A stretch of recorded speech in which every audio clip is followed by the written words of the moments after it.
Hey everybody, thanks for joining us today. We have a really great episode of Pacific Research Institute's Speakered Series. We're usually talking to young professionals, folks in think tanks, working for government, emerging industries.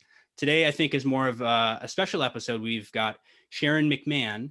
Sharon calls herself America's government teacher. You might have seen her national shows, CNN, I think the Today Show, Midwest news if you're a viewer out there. But we're lucky to talk to her a little bit today about her, I would call it viral Instagram account, the work she's doing, and kind of where she got the idea to get started. Sharon, thanks for being here today. Thank you. Thanks so much for inviting me. Yeah. So, I mean, let's jump right in. Let's go back to, fall, maybe summer. Where did you get the idea to start, an Instagram news kind of fact check account? I mean, what was there a moment where it was like, gosh, this is it. I've had enough. Was it, I've been wanting to do this for years after I'm done teaching. Where did the inspiration come from?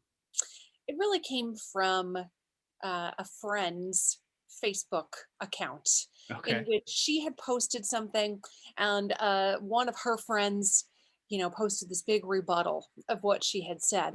And I was like, hold on, like you fundamentally misunderstand how this actually works. And so I decided rather than getting into arguments with strangers on the internet, which Yeah. I think is just kind of a universally bad waste of time, rather than argue with 1 million strangers about how they fundamentally misunderstand how government works, I just started making some informational videos that people could refer back to, they could post a link to, they could watch again down the road. So that was my answer to this kind of viral amount of misinformation that is present online, was just fact-based, nonpartisan videos that explain how things work. What was there a moment, you're making these videos, you're doing Instagram stories, and I found a news article, and I think your followers, whether you started to go viral or it jumped very rapidly into the tens of thousands, and I think I looked, you're at like 500,000 followers. I mean, was there a moment where you're like, oh my gosh, this is real, quote unquote? It grew very quickly from, say, from the end of October to December to Okay. about 50,000 followers.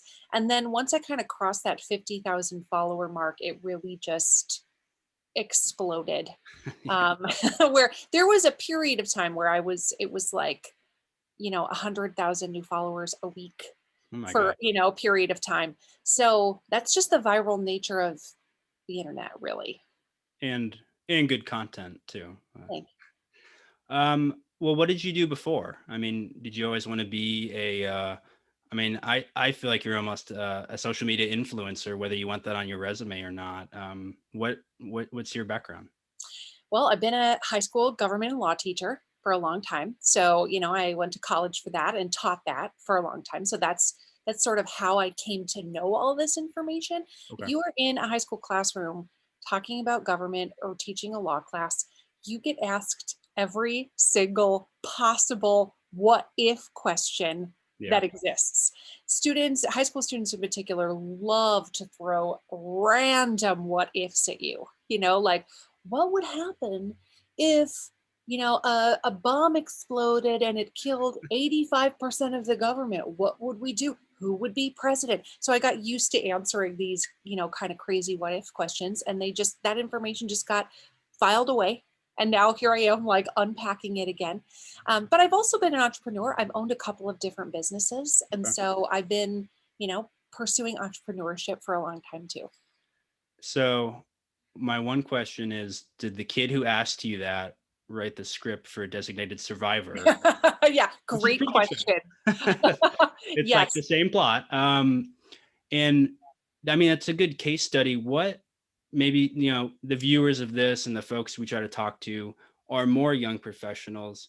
I mean, what's a good idea of someone who, I guess it's the generation raised on the internet, raised on social media, um, information from a lot of different streams. You're having these debates on the role that your Facebooks, Twitters play. And, since 2016, we've been having this debate. I mean, what would you tell someone who's maybe a high school, maybe in college, how they get their information, where they get it? I mean, what do you look out for? What do you recommend? Yeah. Well, guess what? Facebook is not a primary source, and neither is Twitter. So that is one of the things I always say is don't believe everything you read on the internet. And we all know that. It's a cliche, like, yeah, okay, I won't believe everything you read on the internet. But so often today, our standard is, do I like it? And if I like it, it's true, Yes. right? Or if I don't like it, that person is a liar. Yeah. That is currently too many people's standard is, do I like it or not like it? Yep. And in reality, it's not that nothing you read on the internet is true. That's not the facts either. Some things you read on the internet are true, but that information needs to be able to be verified and substantiated. And you are responsible for the content that you repost. And if you're going to repost something, it is incumbent upon you to make sure that you are not contributing to this viral spread of misinformation, which actually is very dangerous Yeah. to America and the world. What do you think what's been done so far? And I've noticed it more with coronavirus, with COVID, the vaccines. There is the labels of like, hey, check the CDC, or hey, this might not be accurate. I mean, I'm just curious, do you think that's helped at all? Or maybe that's just a nice band-aid that a tech company uses and says like, okay, we're good. Like, see, we did something. Now give Yeah, us ad money, something like yeah. I don't know if it's helpful. I don't know. I would love to see some, research done on that because I that. don't have any data. I just know from my own perspective, I I I have grown. It's one of those things where I've grown so weary of it that it no longer means anything to me. Do you That's know a what good I point. mean? Yeah, Where no, it's you're a like, good point. "Oh, cool, another COVID warning. Oh, I've only seen 850,000 of Every those." post. You know what I mean? Like literally. So I'm not saying it's not effective because I don't have the data, but I'm also questioning whether it is effective just based on my own weariness of seeing it. Yeah, And as somebody who enjoys facts, if I'm weary of it, like I feel like the American public just absolutely, their eyes are probably very glazed over. I agree. I Yeah. think after we were talking a little bit before about this, just the last 4 years, 5 years, you were posting on the recent report on election interference and the different labels it had. I think folks, I don't know if they're ready to move on, but it definitely is. I think it's been made clear. Be aware of what's going on, be aware of where the information's coming from, and I would think that's enough. But I mean, gosh, Yeah. it almost here we are again. Yeah. I don't know what the right answer is. So I'm not claiming to be an expert on, on that, but I do know that I don't know that a lot of people's minds at this juncture are like, let me click that COVID warning and see what There you happens. go. I have not encountered that one before. I don't think anyone is there right now. I don't Like think we all anybody. clicked it. I Okay. don't We think all clicked anybody it. clicks it. No, we all accidentally clicked it those Right. first 100 times. It's like And it's like now the we, ad that pops up and you're trying to click the X. yes, precisely. Yeah, I think we were ready for like, what else do we have here besides this little warning label? Well, let's talk about your great and dare I say endless stream of Instagram story questions. I kind of have an interesting one of like, this is more mental. You get a lot of questions. You have a lot of folks interacting. I'm curious, maybe it's not always positive. Maybe they're challenging. How do you kind of maintain when I see you, you're happy, you're going, things are great. I mean, how do you kind of keep like, gosh, some of these questions, it's depressing or the state of the country or what's going on, like what kind of keeps you coming back day after day to do this? Yeah. Well, to me, facts are operating from a position of facts and not of hysteria and not of the sky is falling and Mhm. not from a position of, well, the following 800 horrible things could happen. Yeah, Like I'm always looking at what's possible, what's probable, and I'm not going to worry about things that I can't control. Like sure, I'll say I'll give you some background on that information, yeah, but I'm not going to obsess and ruin my day with things that are very unlikely to occur. sure. Is it possible that I could be in a freak accident and both my arms and both my legs could be cut off tomorrow. It's possible. Is it probable? And should I let that ruin my life? Should I let that Yeah. possibility dictate everything that I do? That we can all agree that seems stupid, right? Like you can't live your life that way.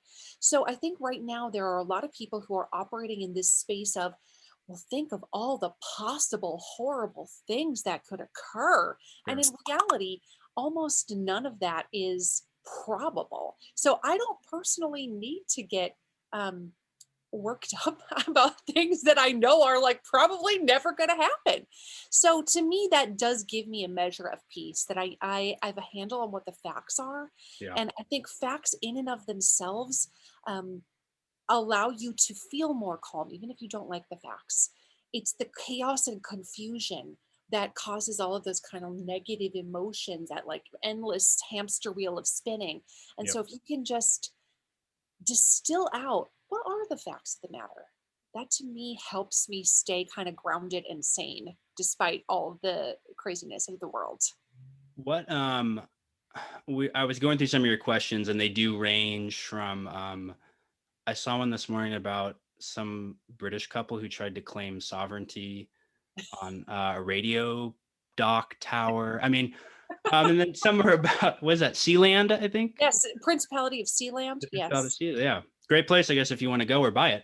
Um, and it ranges from executive orders to reports. I mean, I wonder, A, do you kind of focus on a topic a day, or do you, as things come in, you'll answer? And B, I'm curious. I mean, what are some of the questions you've gotten? You're like, wow, maybe in a good way or bad way. Like, I can't believe this is being asked, or wow, this is like way out there. Yeah. Well, a lot of the questions relate to, current events. Yep. So yesterday, for example, we were talking about, as you mentioned, this ODNI report that was just released about that dealt with foreign interference in the 2020 election, specifically related to Iran, China, and Russia. And so there were tons of questions about that because that was kind of a breaking news story. People are always asking clarifying questions. Gotcha. Wait a second. I don't, can you explain this again? Am I understanding this correctly? So many times the questions are topical related to current events. And then Okay. sometimes there are people who just want to understand government basics, and they don't have a safe place to do that.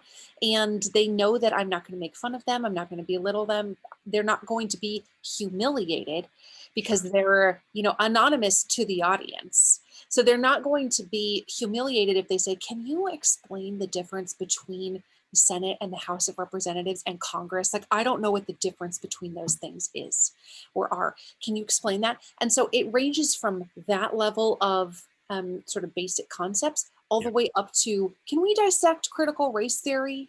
Can we dissect, the Supreme Court ruling on COVID restrictions in a church? So Gotcha. huge variety of topics. That's good though. I mean, I think you hit on um an embarrassment or shame or ridicule. I mean, we're in the era of the keyboard warriors, of Yes. keyboard cowboys, if I could talk. Um, I mean, do you think that well, I guess my first question is, do you think in an educational sense, did did we miss something as people are learning about government, as you're learning about the Bill of Rights in high school and middle school and all the Constitution? I mean, are you like, gosh, like I thought I taught this stuff, or I thought we taught this stuff in our schools. Is it that, or is it just, do you think so many folks are outside of politics and the news and the cycle and what's been going on? It kind of brings them back and they've forgotten maybe. Yeah, I do think a lot of it is if you don't use it, you lose it. Yeah. And, Sure. I think that's a lot of it. It's like a foreign language. Yeah. Did your Spanish teacher do a bad job, or just have you never used it? Yeah. And you just don't remember your vocabulary.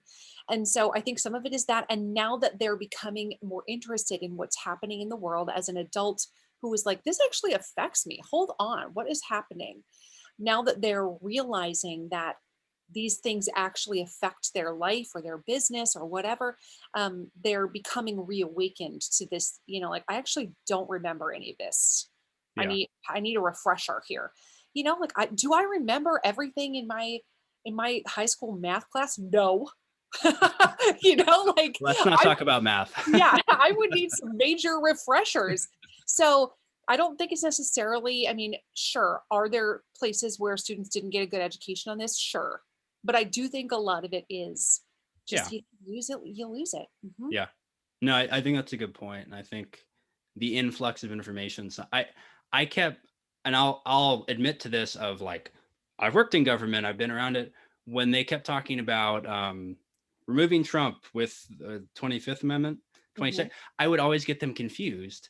And I'm like, I literally had a tab because I would write the wrong one every time. And I'm like, someone's gonna read that and be like, Evan, you're an idiot. You don't even know the amendments and what they do. And I'm like, Most people don't memorize the entire no, Constitution or every single amendment. That's that you don't use that in your daily life. no. So that's I don't have the expectation that people arrive at my account with a high degree of knowledge. Just like, a physician, they don't expect you to understand how to do heart surgery. Yeah. They're the Great point. expert in that. And so it's their job to explain to you what you need to know about your upcoming procedure, right? They don't put you down because you don't know how to do this, you know, put a stent in your artery. Yeah. That's their job. Yeah. So I don't necessarily view it as a bad thing that people don't know these things. I love it that people have a place to go that they can ask. I love it that people trust me enough to say, "Can you explain this? I don't get it. Can you Yeah. explain it?" I love it. I'm No, here for it. it's good. I mean, I think we'd all be better off if there were more Sharons of many areas of study A who would variety of topics. Yes, let's explain. get this moving here. I agree with you. um, here's a fun one. If you were president for a day, maybe you can pick an issue you've talked about or any issue. What policy, what law would you change? What would you do? Well, knowing that the power of the president is actually extremely limited, You could like write one executive order. you can write one executive order.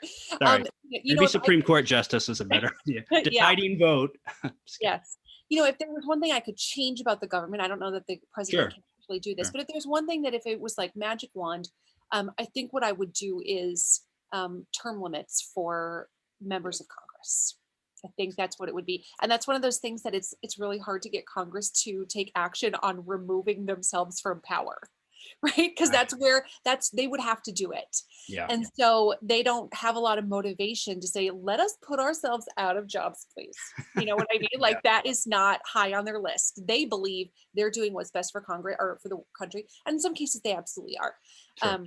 But I do think, I mean, I think the last statistic I read was like 70 to 80% of Americans very much favor term limits in Congress. In part because if we just keep having the same players at bat, it's Yeah. just going to be it's Groundhog Day almost. Do you know what I mean? It's like, oh, cool. Another idea that wasn't passed by the Senate. Weird. You Yeah. know what I mean? Like it just becomes more The of the same. 30th time. Yes, like, oh, you brought that idea up. Oh, it was passed in the House and not in the Senate again. Oh, okay, weird. Yeah. Didn't see that one coming. So I think the idea of, yeah, you can work here for a period of time and then we're gonna get new people whether you like it or not. And then you need to get a real job. I'm just kidding. Well, it's interesting. I mean, California can speak to that. We've until Kamala Harris was senator, we had I think two of the longest. There was the recent flare up with Feinstein that Mhm, if she retired would Newsom replace her with I think it was phrased a woman of color or an African American. mhm. And so I don't know. It's just you're right though, but it's like, gosh, like Feinstein, Barbara Boxer, institutions of Nancy Pelosi. Pelosi, yes. Like, Institutions. And again, I understand the flip side argument because Congress currently works on a seniority system. And sure. so you would have to rewrite the rules of Congress if they wanted to implement term limits. Congress would have to reinvent itself because right now it's based on, your committee positions are Yeah. based on your seniority. So if that was removed and there was some other manner in which committee seniority was, committee assignments, chairmanships were decided upon, it would it would change up the dynamic of things significantly. Instead, it's like it seems like the same 11 people fighting on TV. I think it Day is the in same and 11. day out. I just invented the number 11. But you know what I mean? It's like, oh, them again. Oh, them again. Oh, they hate each other still. Oh, okay. It's Groundhog Day. Yes. Yes. And I think Republican, Democrat, Libertarian, whatever Yes. side you fall on, Congress reinventing itself may not be the worst May not idea, be the worst idea. considering where it's, I mean, I had someone on and we talked about Article 1 and power of Congress versus president and how it's slowly changed with Yes. we are in the era of the executive order Yes. presidencies. We have been for a while. But yeah, like, I mean, we always bring up partisan and Congress and partisanship. I mean, we don't expect them to do anything. And Yeah. Right. And it's so, amazing we don't expect them to do anything. Yet when right. they come home, we love them, most of us. Your local member's your hero, but it's like, what's going on, guys? Americans often approve of their individual representative, but they disapprove strongly of Congress as a whole. It's The an alternate approval ratings reality. of Congress as a whole are very low. Like 25-30% of Americans think Congress is doing a good job. It's Yeah. very poor Yep. performance scores. But you might like the one dude or the one woman who's like, oh, but I really just like her. Yeah, they come home and it's like, yay, they're up Yay, there. oh, you've been on TV so much. Congratulations, wave your Yeah, flag, it's a bizarre, it's a strange dynamic for sure. It is. Which I don't know if it'll ever change, and not that there aren't great people in public service, There absolutely are. but it is interesting. Well, you've been on a few TV shows, which Mhm. is awesome. Who's been your favorite? And I even, well, you answer and then I'll make a comment. But My favorite TV show to be on? yes, that you've been on recently, because you've been on a tear. You've been on some national TV. You've been talking to You know, people. yeah, Which one have you enjoyed? I loved being on The Daily Show with Trevor Noah. Okay. Um, in part just because it was such a departure from a lot of what I do, which is, have conversations like this. And, I'm on a ton of podcasts. And so we're talking about these deep things. And so when something is a short segment on a national TV show, it needs to be like snappy and Yep. quick. And it's Sound bites. interesting to see how things work from the inside. You know what I mean? It's interesting to see how the producers have you set everything up, and the conferences, like like you're supposed to have this thing where they'll be like, Sharon, can you hear me? Okay, well, in a few minutes we're going to be doing this. Like just that kind of behind the scenes Yeah. is very interesting. Yeah. So it was just a fun experience to have. No, that sounds like, I mean, so I was gonna say, I saw you were on with Adam Grant, Yes, who I I love him so yeah, much. it sounded, I didn't get to hear it, and I think you've had a link, and I would Yeah, encourage everyone to listen to it. it's on my Instagram profile. Yeah. Okay. But a part of me was very jealous. You got to talk. I'm sure many I, other people, but he's, one of those fascinating people that you said I could have talked to him for 3 hours, and I'm sure, Absolutely. he has that persona. So He has a lot of, I tease him that we're the same kind of weird. Adam and I are the same kind of weird. Like the private conversations we have are, to a Martian observing them, I feel like they would feel like they were funny. They would sorry. be like, well, are you open to rethinking on that? I would like to offer a counter argument. Well, actually, I do hold that opinion kind of loosely. So I am open to hearing what you have to say on the matter. You know what I mean? It's just, I love Very it. free flowing. I love it. Yes. Well, we can start to wrap up. We always preface this, or we have two kind of ending questions. One was, which I think this whole thing answers it. We always ask people, what did you do during COVID? What was a hobby? I feel like you started a viral Instagram account. Yes, this is it. Was there anything else you did as you were in lockdown? I mean, did you have kids at home? Did you have to leave the office? I mean, maybe take us through what it was like, and maybe hopefully it's better now. I assume it is. Yeah, well, a big part of what I did in lockdown was get my husband through having a kidney transplant. Oh my gosh. Congrats. So that took a lot of time. Like my mom donated a kidney to a stranger, and a stranger donated a husband or a kidney to my husband as Wow. part of a donor chain. Okay. So that was like a big chunk of 2020 was my husband not being well, and Yeah. then getting my mom and husband through a kidney transplant. So that was my hobby. I know. I'm like, sitting in that is a sitting story. in Mayo Clinic Oh offices, my God. um, Well, I hope he's getting doing well. tests. Yeah, they're doing very well. Good. But that was a big chunk of what I did. Yeah. I mean, 2020 was, I think it will go down as a very, I don't know, a year in history books, which will be, Oh my when we're God. older, like, did you live through 2020 and COVID? 2020, yes. Yeah. 2020 is going to be studied like 9/11 or Yeah. like D-Day. Yes. Like the Yes. year 2020, because it Yeah. is such an aberration. Like we're so used to seeing our market fluctuations and our graphs and our like, and then this happened, and then we moved into a period of isolationism, like Yeah. the world trends, but except 2020 is going to be like, and what the heck happened there? Yes. On Yes, every on front. every level. Yes. I Yeah. don't know. I don't know what the universe was doing, but it was a little wild. It wanted some kind of reset. Clearly, some kind of reset is needed. Does it anything else would have done, not whatever it was trying to do, but I digress. All at one time. What probably the most important question, where do you get your glasses? Oh, my glasses. Where did my pair of Your glasses go? famed glasses. My themed glasses. Um, these are the pair that people ask me about all the time, and these come from Zenni Optical. Okay. I've Yes. never heard Yeah. I really like them. If you wear blue light glasses, which these are, of that. Okay. um, I really like these. The optical quality of these is really good compared to other glasses that I've tried. They're Like, very yes. I unfortunately feel like you're always gonna have to wear them now as you get bigger. When you get your own Someday. show, you will have to have those glasses so Have these people know. glasses on. Yes, I need to expand my collection because I get bored of these. So I need I need more pairs.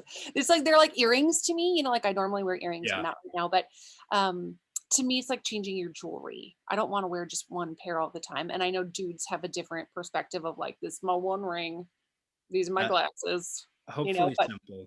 But you but know what? To each their own. Uh, yes, if absolutely. folks want glass pair. Um, Another fun thing, you know, explain to us your Irish heritage, your background. That seems like it is a big part of you have shamrocks on your Instagram. Yesterday was the famed St. Patrick's Day, which I think only America celebrates, but that's Yes, basically, it's just a Catholic feast day to yes, it is. most other places. Yeah, I mean, I am Irish. My great grandmother was an immigrant through Ellis Island from Okay. Ireland. My husband's Irish, Okay. and I have some other heritage from other parts of Northern Europe and whatnot. But it's always been one of those things where it's just resonated for me. You know what I mean? Those are your I love people. it. Yeah, they're my people. Well, very cool. Well, Yes. Sharon, where can folks find you, follow you, ask you all kinds of interesting questions? Where should they go? Instagram, my handle is at Sharon says so. Great. Well, Yes. great conversation. I Yeah. was excited to have you on and that you agreed. I feel like we snatched you up before you go even bigger time than you've gotten. So Thank thanks for you. being here today. Absolutely. Thank you so much for inviting me.